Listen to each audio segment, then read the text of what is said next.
है ना सारी नहीं लगती। साडा जो अज आवन का मकसद है कि असा दोनों मिल के तालीम असा ये दोनों मिल के असा इन चीज़ों बेहतर कर सा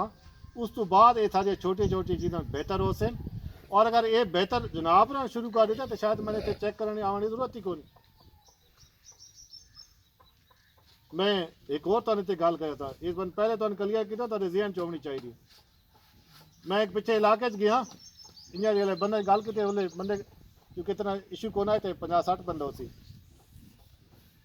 जो सारी गल् थी पता लग गया भाई जिले दफ्तर आया बैठा वो कहता डॉक्टर साहब मेरी गल सुनिया जी भाई दसो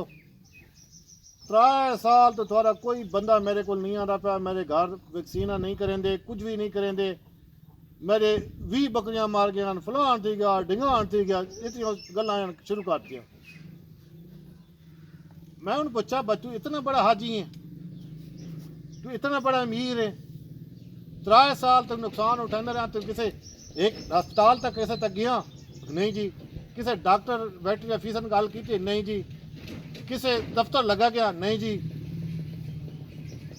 मैं कहा हूँ तेन पता लगा भाई जिले दफ्तर आया बेटा मैं इसको शिकायत करके ना यार ठीक है। मैं कहा तू तो बर्दाश्त कर गया 3 साल तेरे नुकसान होंगे रह बर्दाश्त की तेरी तो जरूरत आई नुकसान मेरा होंदा पाया जिले प्रोडक्शन घट होंदी पे सन तक गोश्त ही 400 का मिलता मुर्गी का सन तक दुध ही 90 रुपए का मिलता जिले चीज़ ही नहीं आती पई। गल ये कि अगर कोई खुदा ना खास्ता बीमारियां आनियां मसले आंदे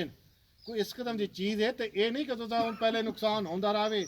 जिले सर तो पानी गुजर वने तो हवाई घोड़े ते सवार थी कि डॉक्टर को आओ जना हवाई इस्तेवार सारे तो पूरा इलाका तबाह थी गया। वो जहाँ जिस पहले किसी गादे च बीमारी आई डॉक्टर फारूक नसो मेरे नाल किसी नाल रबता थी गया अपनी जी थोड़ी अस्पताल है उसे चाह के दसो च कई चीज़ों का असा उसकी हिफाजत की कि हो बचत हो वेंदी। पहले जिक्र नहीं करना एक घर आई तो दूसरे परवाह को नहीं फलाने के घर आई कोई मसला नहीं फिर अगले घर आ गई बीमारी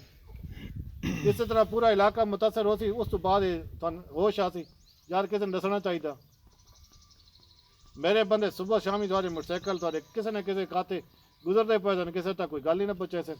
इन्हें ना आखो यार अपने अफसर तो बुला के दिखा सन।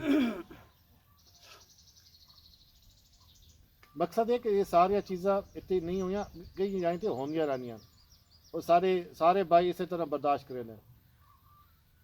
उस टाइम जिक्र करने का कोई फायदा को नहीं जिले टाइम गुजर चुकिया जिसका कुछ भी नहीं हो सकता। ये चीज़ा होनी टाइम से कराने वाले दसन वाली और मैं इन शिकायत ना समझे असा अपनी बेहतरी करनी जो बेहतरी ना करना चाहते अच्छे जनवरी आधा बैठा रखी बैठे रखो भाई 3 साल तो बाद बड़े कटियाँ जोटियाँ ठीक है बड़े पे यार 4 लीटर दूध नहीं बैठे डेवन पैसा कोई परवाह को नहीं यार।